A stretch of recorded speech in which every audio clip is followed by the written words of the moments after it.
acho que esse diagnóstico das ciências sociais sobre a remodelagem do sujeito contemporâneo em relação ao sujeito moderno, eu acho teoricamente verdadeira, teórica e historicamente verdadeira. Quer dizer, eu acho que houve uma mudança de uma espécie de sujeito universal, transcultural, né, uma espécie de essência do sujeito que tinha uma relação consigo próprio, né, e com uma referência universal bem construída, né, que perdurou talvez durante 200, 300 anos e que talvez seja uma consequência na construção do sujeito moderno do que a gente poderia chamar, como Max Weber, de uma ética protestante, né? Quer dizer, um cultivo desse sujeito da interioridade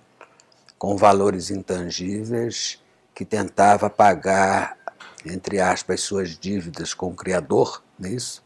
E que teria, através do trabalho, uma tentativa de saldar essa dívida, né? Quer dizer, então acho que essa modelagem desse sujeito moderno a partir dessa ética de um sujeito voltado para si próprio na sua solidão, a gente encontra inclusive referências muito interessantes nos seminários, por exemplo, do Foucault, Sociedade Punitiva, ou os seminários sobre as teorias do direito penal na sociedade francesa do século XIX, sociedade francesa e sociedade inglesa, onde ele mostra a importância da ideologia dos Quakers na formação da subjetividade moderna, ligado, inclusive, ao engendramento do que ele chama das práticas disciplinares, né? Quer dizer, como essa ideologia protestante, ela é fundamental na construção desse sujeito supostamente universal e transhistórico. Eu acho que esse modelo, de uma certa maneira, ele começa a se quebrar, talvez na passagem dos anos 60 para os anos 70, né, quando começaram a ser engendradas certas condições que desorganizaram o modelo de sociedade que a gente tinha estabelecido desde então, né? Quer dizer, o que a gente poderia chamar as condições de possibilidade de emergência de uma maneira neoliberal de ser e de construir os laços sociais, né? O que eu quero dizer com isso? A gente passa a se deslocar de pensar basicamente na sociedade enquanto tal, e a gente passa a pensar muito mais pelo imperativo do mercado do que pelo imperativo da sociedade. Isto é, claro, que no modelo liberal existe também um modelo de sociedade, mas eu acho que a ênfase é muito mais dada nas regras do mercado do que nas regras da organização social propriamente dito, quer dizer. E aí eu estou me referindo ao modelo que foi construído a partir da Revolução Francesa, construído em torno da ideia do cidadão como constitutivo da sociedade política, ou então aquilo que o Liu Dumont chama do indivíduo-valor como constitutivo das sociedades modernas, onde o ideário da liberdade, da igualdade, da fraternidade moldou, de uma certa forma, a tradição das sociedades ocidentais e, da mesma forma, acho que moldou o projeto das revoluções socialistas e anticolonialistas até os anos 60. Né? Eu acho que foi esse modelo dessa subjetividade moderna que começa a se quebrar com o desenvolvimento das sociedades neoliberais e essa última disseminação do que a gente poderia chamar do processo de globalização engendrado pelo capitalismo internacional, né? Que criou essa globalização contemporânea. Então, nessa medida, se a gente for considerar esse modelo, você começa a constituir um modelo de indivíduo, um modelo de sujeito, que é aquilo que o Foucault, de uma maneira muito pontual, mas eu acho de uma maneira muito interessante, ele enfatiza no curso dele sobre o nascimento da biopolítica, em que ele diz que o indivíduo passa a se transformar num empresário de si próprio. Então a ideia do empresário de si próprio, sujeito que gere a sua própria vida, transforma a sua vida numa empresa, né? Voltada por os seus ganhos, voltado por os seus lucros, né? Dos seus, entre aspas, negócios, né?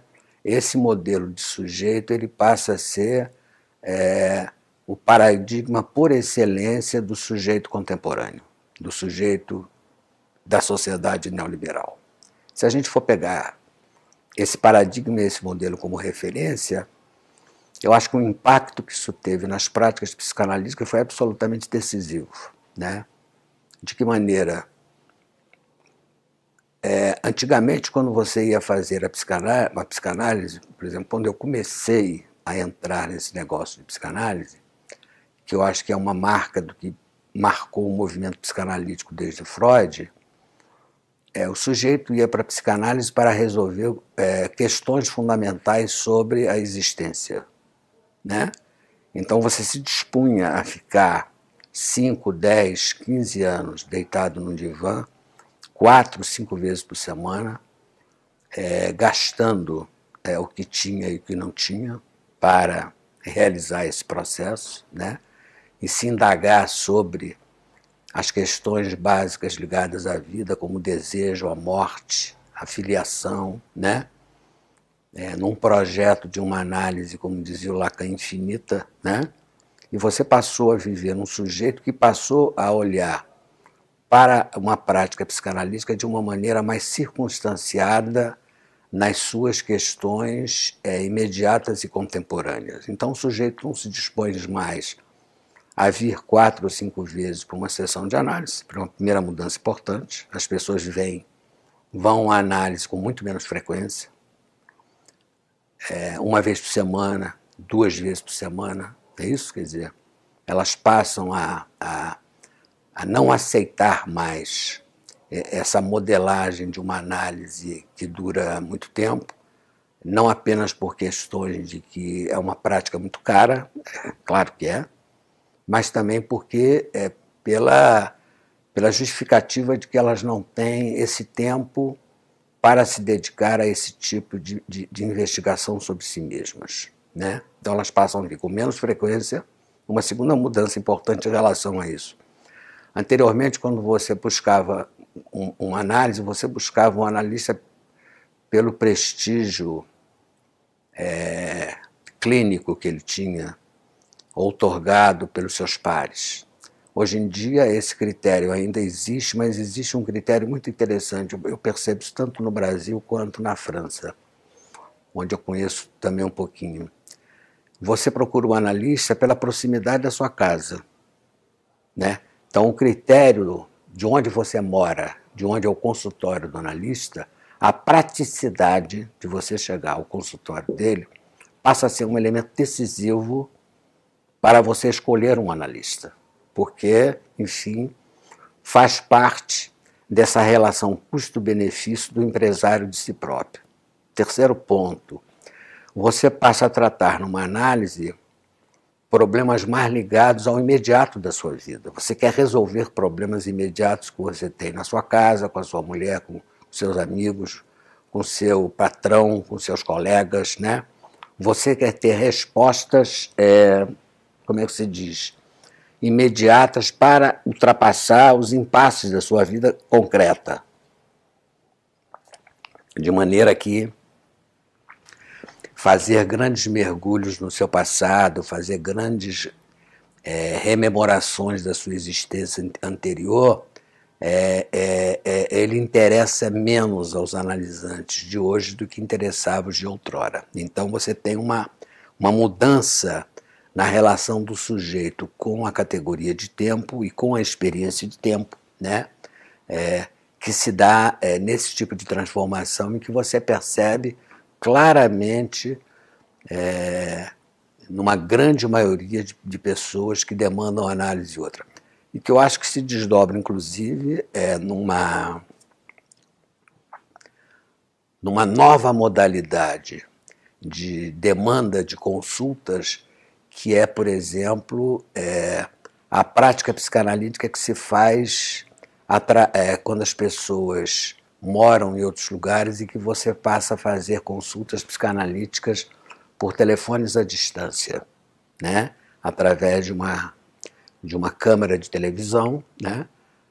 De computador, aliás, que você olha e faz a consulta à distância. Quer dizer, esse tipo de prática que seria absolutamente impensável, né? Há 30 anos atrás, ele começa a se tornar corrente no Brasil, e eu acredito também, por coisas que eu li, em Buenos Aires, ele se torna uma prática psicanalítica absolutamente corrente e, aparentemente, as pessoas não se opõem a isso ou não resistem a isso, coisa que anteriormente era impensável. Então, eu acho que esse modelo de pensar no imediato, de resolver problemas tangíveis da sua vida cotidiana contemporânea, eu acho que ela é por conta desse tipo de questão que os métodos cognitivistas e neurobiológicos se expandiram, né? Quer dizer, exatamente porque eles prometem seja uma tranquilização das suas angústias ou da sua, entre aspas, depressão. Quer dizer, é claro que esses novos modelos de práticas assistenciais, psiquiátricas, neuropsiquiátricas ou cognitivistas, eles sempre se pautaram por uma crítica, seja a duração da psicanálise, né? Seja o custo da psicanálise, né? Então, essas novas práticas, elas prometem tratamentos eficazes de curta duração, né? E que sejam mais baratos. Robert Castel, uma obra bastante interessante chamada Sociedade Psiquiátrica Avançada, né? La Société Psychiatrique Avancée, ele faz uma pesquisa dessas novas práticas psiquiátricas na sociedade americana, né? Na época ele dizia que ele ia fazer uma espécie de etnografias avessas, isto é, ele ia para a sociedade mais avançada, aquela sociedade americana, para ver o que ia acontecer na França no futuro, né? Que foi exatamente uma sociedade onde a psicanálise estava sendo desmontada em nome dessas novas práticas. E ele constata uma coisa muito interessante, quer dizer, que essa crítica à eficácia da psicanálise, feita pelos cognitivistas e neurobiologistas, ela não se sustentava pelo seguinte, porque esse tratamento eles prometiam pacotes terapêuticos que durava 3 meses, 6 meses, 1 mês, mas eles eram projetos terapêuticos sempre renováveis, de forma que você ficava o mesmo tempo em tratamento, num tratamento cognitivista ou neurobiológico, só que ele era renovável a cada 6 meses. Eles custavam tão caro quanto por conta disso. Então, a discussão da eficácia fica altamente relativizada nessa crítica a esse modelo, além da própria questão do que é a eficácia de um tratamento.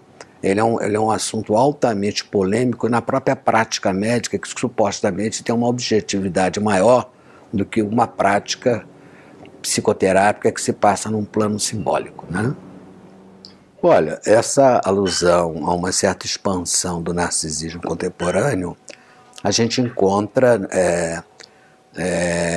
referências a isso não só na mídia, né? Quer dizer, a gente encontra referência na produção teórica também das ciências sociais, né? Eu acho que é o primeiro ponto importante para a gente sublinhar em relação a isso. Então eu queria evocar aqui o livro do Richard Sennett, que é um livro dos anos 70, que escreveu uma obra muito importante chamada A Queda do Homem Público, né? Onde ele mostra exatamente que começa a haver um esvaziamento do espaço público em nome do espaço privado e do espaço íntimo, né? E onde você tem um incremento de uma certa produção narcisista na construção da subjetividade. Tanto que o subtítulo da obra dele, que é muito interessante, se chama As Tiranias da Intimidade. Eu acho que quando ele fala desse subtítulo, ele está exatamente aludindo a essa narcisação que se dá, mas a construção teórica dele se dá por conta de que essa expansão dessa narcisação e dessa tirania da intimidade tem como condição de possibilidade a desconstrução do espaço público, né? Essa é a primeira referência importante. Uma segunda referência importante, eu acho que é a obra do Lasch, do historiador americano Lasch, que escreveu um livro famoso chamado A Cultura do Narcisismo, onde ele pensa a emergência da cultura do narcisismo em termos da mudança das coordenadas sociopolíticas contemporâneas, né? Onde você tem essa produção dessa intimidade narcísica. Eu acho que em relação a isso, a própria obra do Debord sobre a sociedade do espetáculo é uma referência também importante, no sentido dele conceber a emergência da sociedade contemporânea que começava a se constituir na época da obra dele, que é final dos anos 60, né? Onde ele fala da transformação do espaço social numa espécie de cena teatral, né? Onde você está sempre cultuando a sua imagem, onde a questão do ser deixa de ser importante em relação à questão do parecer.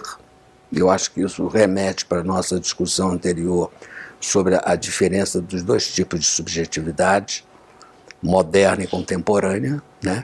Digamos que o modelo clássico de subjetividade era o modelo do ser e não do parecer, né? E eu acho que essa descrição do Debord sobre a sociedade contemporânea entra nesse debate sobre a construção de uma cultura do narcisismo e o esvaziamento da ideia de espaço público. E eu acho que isso tudo se converge por essa imagem, por esse conceito, melhor dizendo, que eu falei anteriormente do Foucault, do sujeito como empresário de si próprio. O sujeito empresário de si próprio seria, digamos assim, um sujeito autocentrado, cultuando a sua imagem, promovendo os seus negócios, né, seja no plano empresarial, seja no plano universitário, que é o nosso mundo, né, onde você tem que ficar lá fazendo produção acadêmica como prova da sua prática do empresário de si próprio. Né, o equivalente no nosso meio seria isso, né, qual é a extensão que vai ter o seu currículo Lattes, né? Quantos quilolattes você vai ter no seu currículo, digamos assim. Então eu acho que isso configura um certo quadro sociológico disso, socioantropológico disso, melhor dizendo, e que você tem, eu acho que na literatura psicanalítica, os efeitos disso com o surgimento de uma problematização crescente sobre a questão do narcisismo, né? Então você tanto na obra de autores que fazem um certo sucesso contemporâneo, como o Winnicott, quando fala da questão do falso self, em oposição ao que ele chama de um verdadeiro self, né? A referência ao narcisismo é muito importante, né? Se a gente pegar obras de autores como Corrut, que também tem toda uma obra, uma modelagem de prática centrada sobre o narcisismo e sobre a categoria freudiana do eu ideal, né? Então há nesses autores um deslocamento do eixo clássico da experiência psicanalítica centrada na triangulação edípica para uma relação dual mãe-bebê, né, onde a questão do narcisismo é fundamental, né? E eu acho que isso, do ponto de vista da experiência clínica, se condensa no interesse que se dá a certas formas de perturbações psíquicas que os contemporâneos começam a valorizar, tipo drogadicção, personagens estados limites ou borderlines, né, anoréxicos, bulímicos, quer dizer, uma série de novas condições de demanda de análise que não são mais as neuroses ditas clássicas, histeria, neurose obsessiva, né? E acho que há um deslocamento para esse tipo de perturbações psíquicas que tem uma ligação direta com a problemática narcísica. Eu acho que sim, eu acho que por conta mesmo que o grande ideal regulatório da produção subjetiva hoje é você ser um empresário de si próprio, o empresário de si próprio não vai considerar o outro da mesma maneira que você se considerava no modelo da constituição moderna do sujeito, que era o modelo da relação transcendental com Deus, com um grande outro, como diria o Lacan, né? Então, o grande outro, ele, de uma certa maneira, entra num certo processo de desconstrução, eu não diria de decadência, mas de desconstrução. Acho que o próprio Lacan, por exemplo, numa referência que ele faz no seminário dele sobre o ato psicanalítico, ele fala já nessa época, comparando o que se passava na sociedade francesa e na sociedade americana, que esse ideal do self-made man, esses valores pragmáticos da realização imediata, da realização de si imediata, da sociedade americana que estava ligado ao mercado e estava ligado ao prazer, né? A ênfase no prazer, fazia com que era inquietante para o Lacan o futuro da psicanálise nos Estados Unidos. Agora, se a gente for pegar esse diagnóstico do Lacan, o que a gente pode dizer é que esse modelo que ele criticava por oposição ao modelo francês, ele se tornou hegemônico.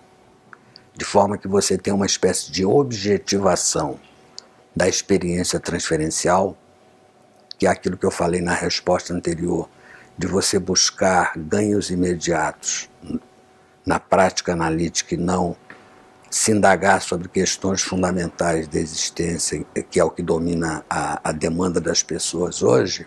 Certamente você tem uma quebra dessa alteridade.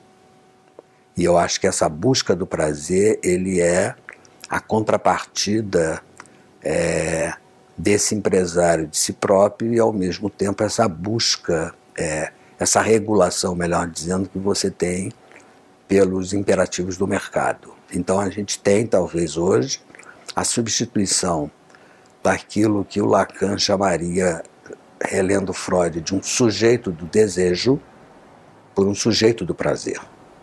Eu acho que a sociedade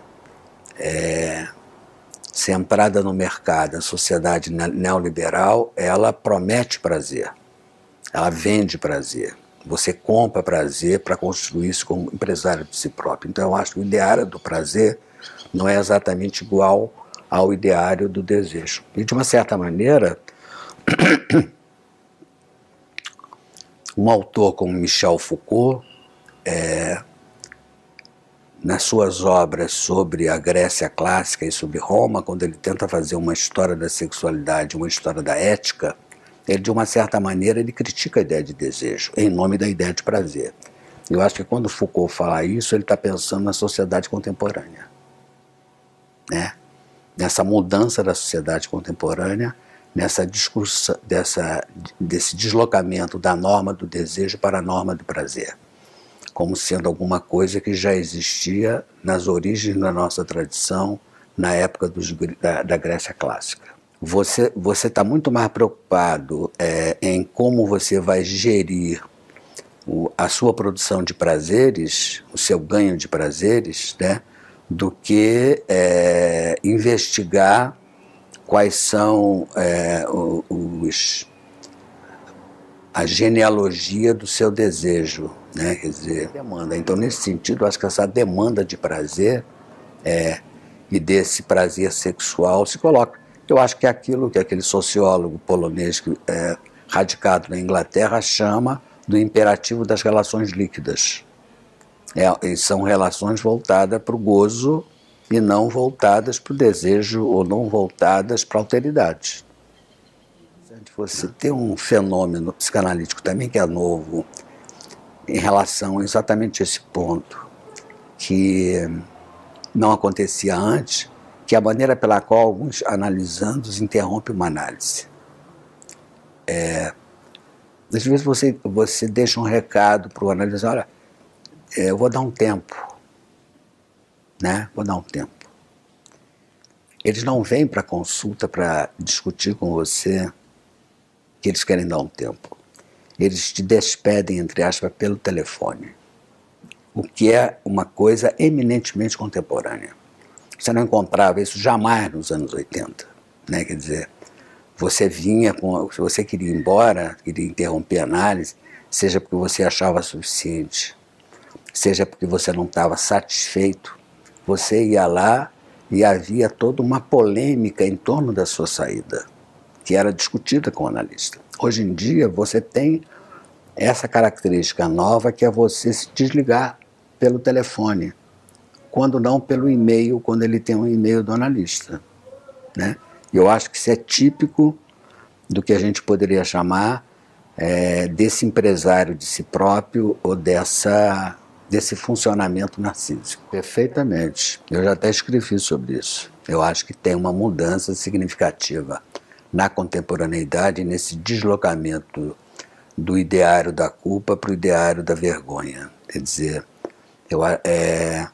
eu acho que o ideário da culpa ele estava ligado à importância que a gente dava a esse sujeito que tinha um diálogo secreto com Deus, com o Estado, com a autoridade, com a lei, né? Diante do qual ele teria que prestar as suas contas, em relação ao qual ele tinha que pagar as suas dívidas simbólicas, né? Daí a importância desse imperativo categórico centrado na culpa, esse imperativo categórico kantiano, né?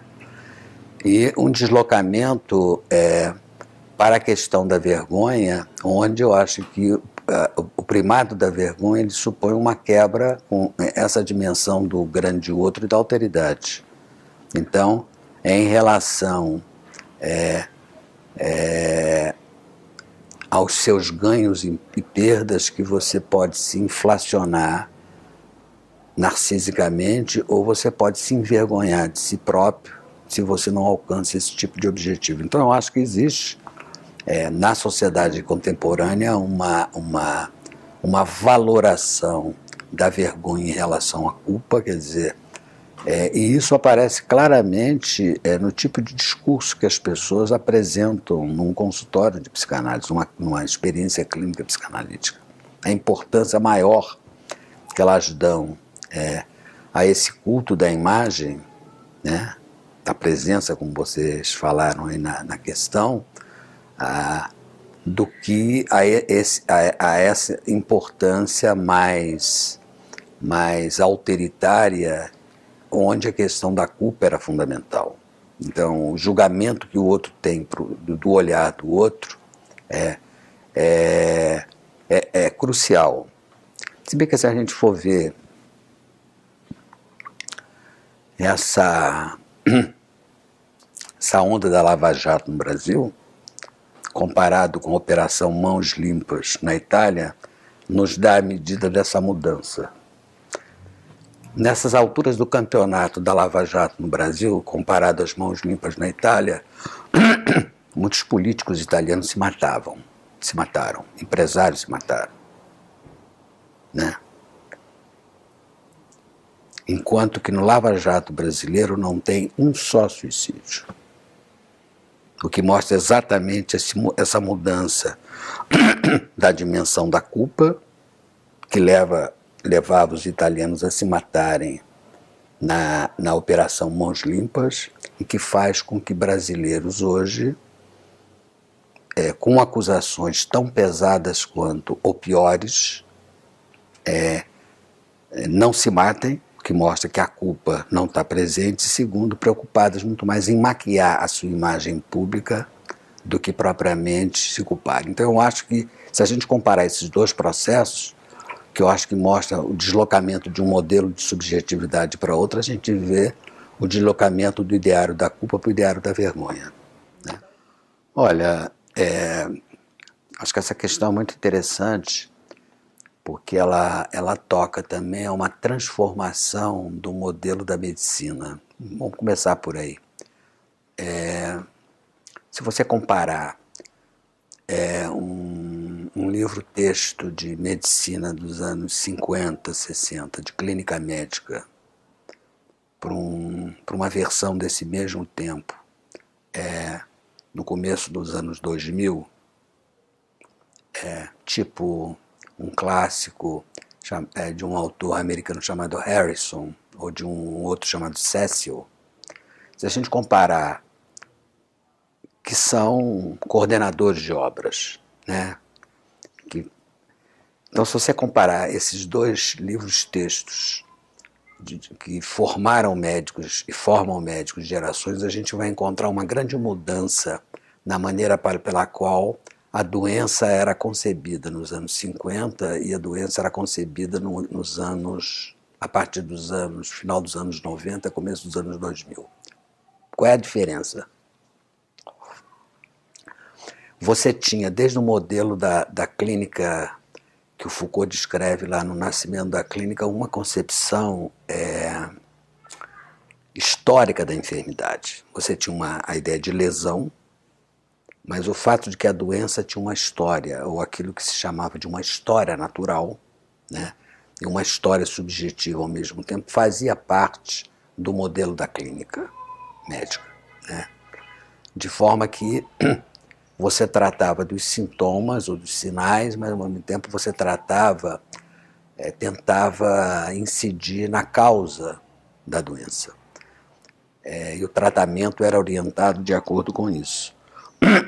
O que a nova medicina passou a valorar não foi mais uma leitura histórica da enfermidade. O que ela passou a valorar foi uma leitura funcional da enfermidade e não histórica. Você não está mais tão preocupado com a causa, em última instância, da enfermidade, mas você quer regular aquilo que a medicina chama de síndrome, que é um conjunto de sintomas e sinais, sem se preocupar com uma causalidade histórica ou com uma história natural da enfermidade.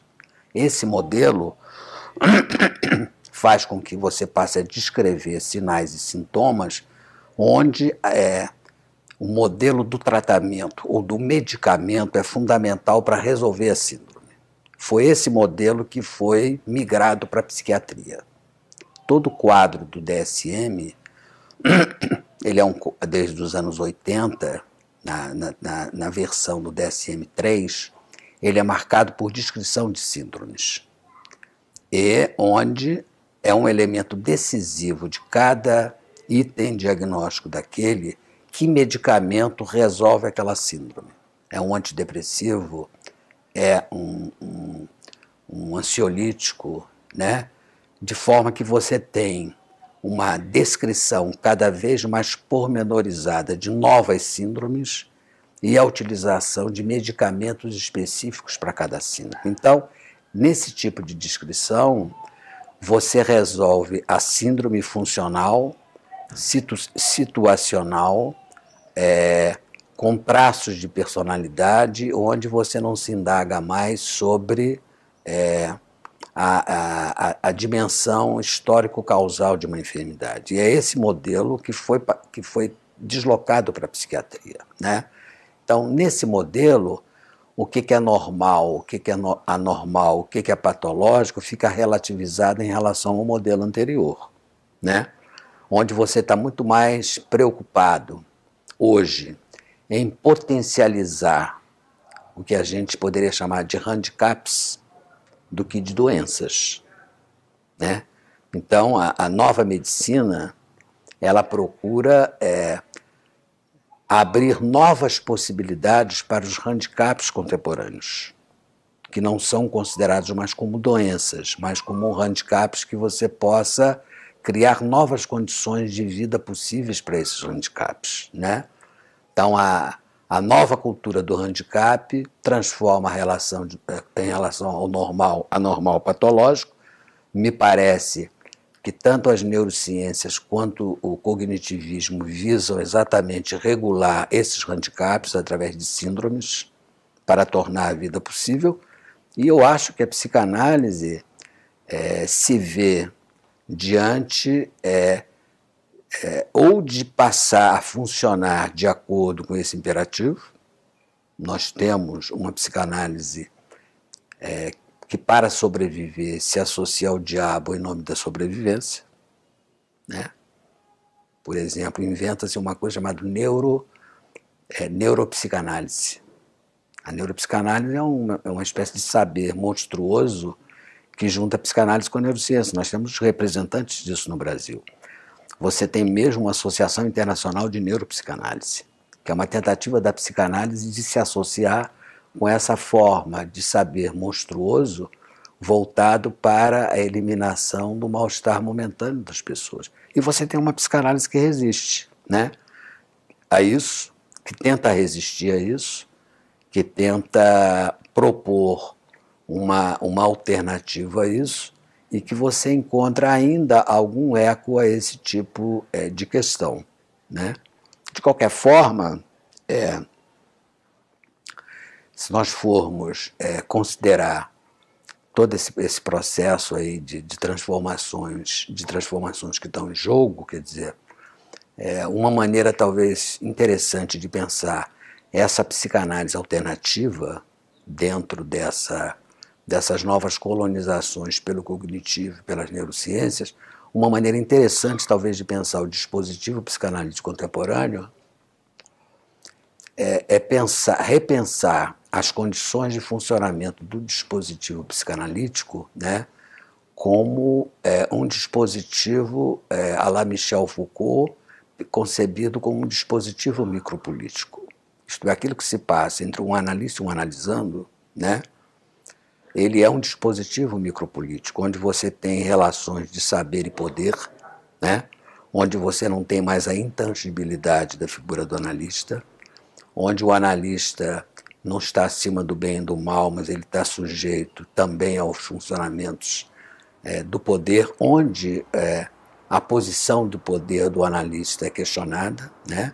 Então, eu acho que uma maneira de se poder se repensar um futuro para a psicanálise dentro desse conceito, desse contexto de expansão das neurociências do neocognitivismo e dentro dessa relativização dessa ideia do imperativo da alteridade, é nós pensarmos o dispositivo psicanalítico a partir de uma concepção que eu chamaria de biopolítica, um funcionamento de um sistema de micropoder, que eu acho interessante para pensarmos o que poderia ser hoje uma alternativa à quebra de um modelo clássico ortodoxo de psicanálise, né?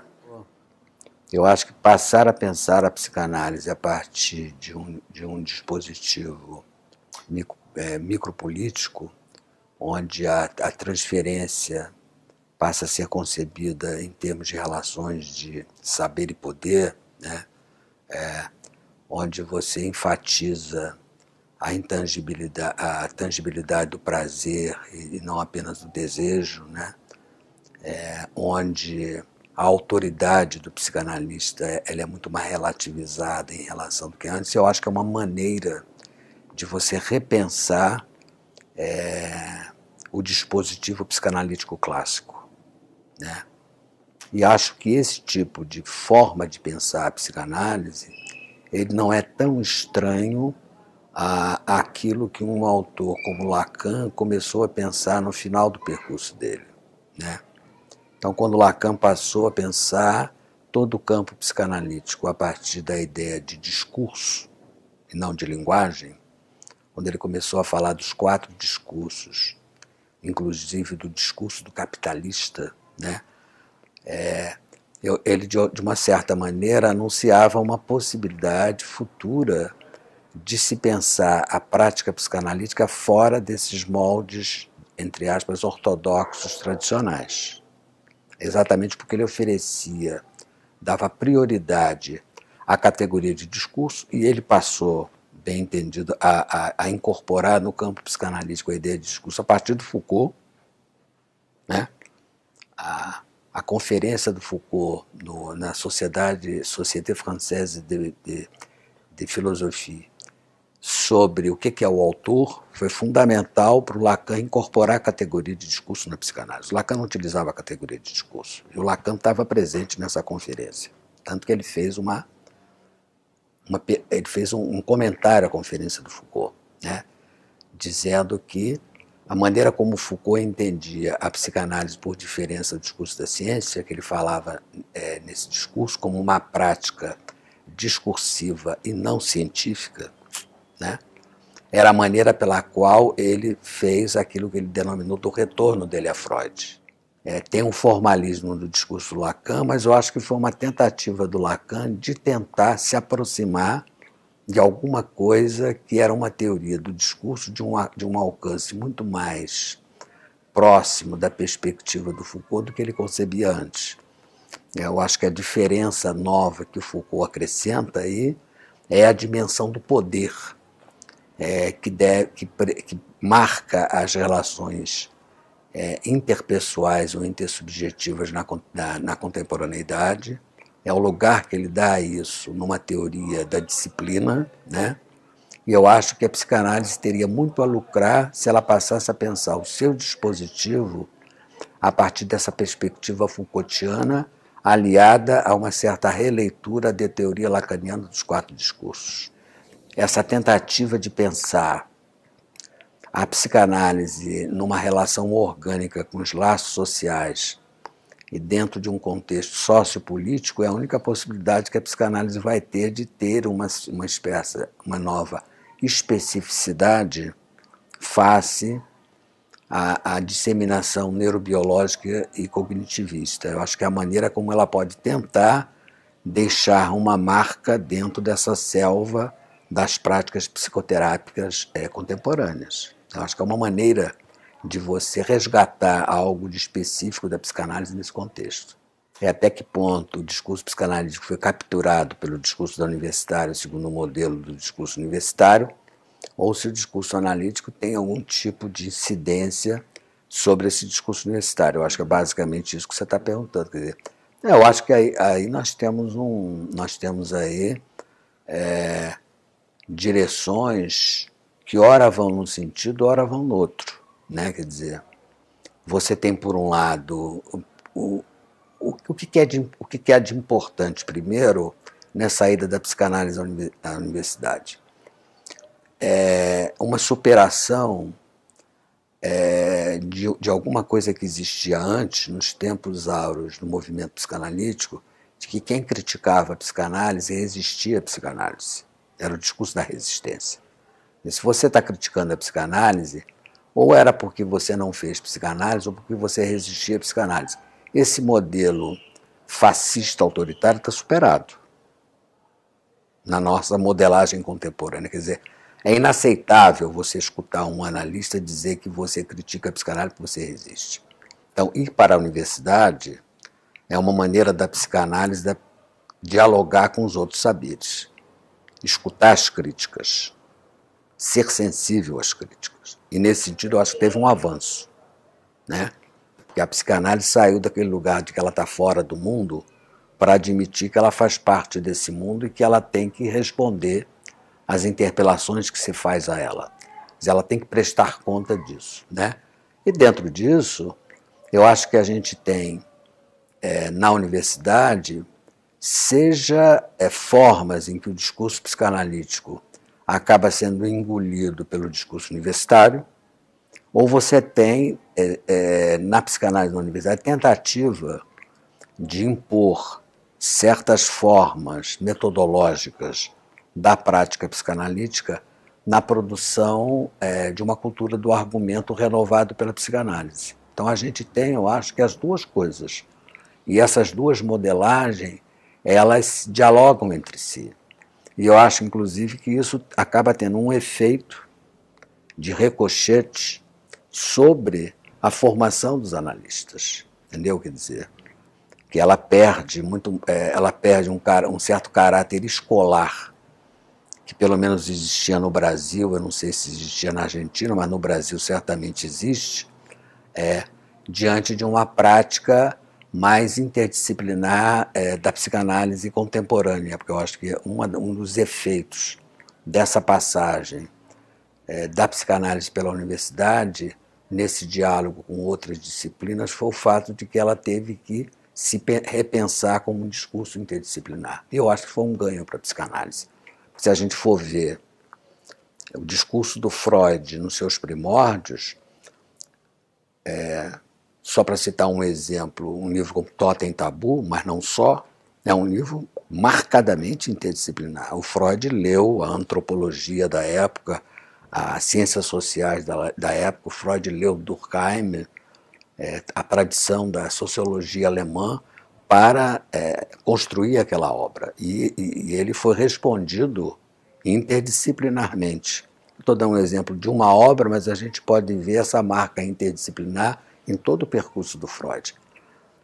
Essa interdisciplinar da psicanálise, ela foi, digamos assim, recalcada por uma certa burocratização do aparelho IPA, né? Que tirou essa marca interdisciplinar da psicanálise de forma que a psicanálise foi medicalizada pela IPA. Eu acho que a gente está assistindo na contemporaneidade, a partir da universidade, nessa espécie de reinvestimento da psicanálise como prática interdisciplinar. Eu acho que isso é um ganho para a psicanálise. É uma crítica do processo de medicalização da psicanálise e psiquiatrização anterior. É uma tentativa dela ser refundada segundo novos eixos, segundo novas linhas de força, segundo novas linhas de fuga, né? Quer dizer, de forma que você tem, através disso, um fortalecimento da psicanálise. Agora ela vai perder esse lugar intangível, fascista, autoritário que ela tinha anteriormente, né? De estar acima do bem e do mal, né? Ela está no mundo, ela tem que se reinventar enquanto condição de sobrevivência, né? E não vai ser copiando, se submetendo a se transformar numa espécie de neuropsicanálise que ela vai fazer isso, ela vai acabar desse jeito. Ela tem que se repensar, por um lado, de uma teoria do poder que pensa a construção da subjetividade a partir desse polo do poder. Eu acho que por aí a gente tem um caminho rico para explorar como psicanalista, né? Para uma teoria do discurso que implique em relações ao mesmo tempo de poder, né? Acho que aí a gente tem um caminho bastante rico para fazer isso, né?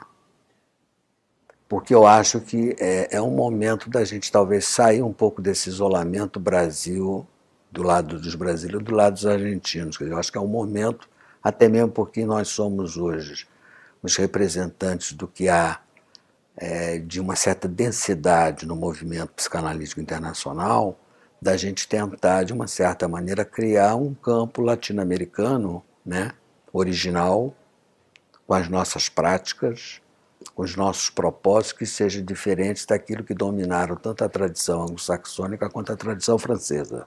Então, nesse sentido, eu acho que o que eu acho de mais interessante nesse projeto que vocês estão propondo é de criar um campo de debates e de ação recíproca Brasil-Argentina, Argentina-Brasil, onde nós aqui temos uma sensibilidade em relação às questões sociais e às questões políticas ligadas à psicanálise, que há muitos já estão desertadas da tradição americana e francesa, né?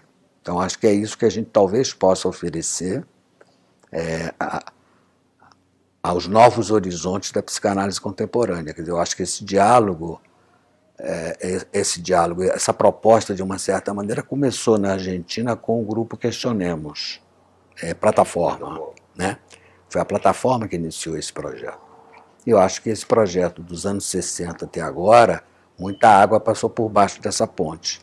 Eu acho que a contribuição que a gente possa dar ao pensamento psicanalítico contemporâneo é uma sensibilidade em relação ao campo social, né, que está desertado da psicanálise europeia e norte-americana, anglo-saxônica, e, ao mesmo tempo, a importância que nós, brasileiros, eu acredito que os argentinos também dá, a uma perspectiva interdisciplinar para a psicanálise.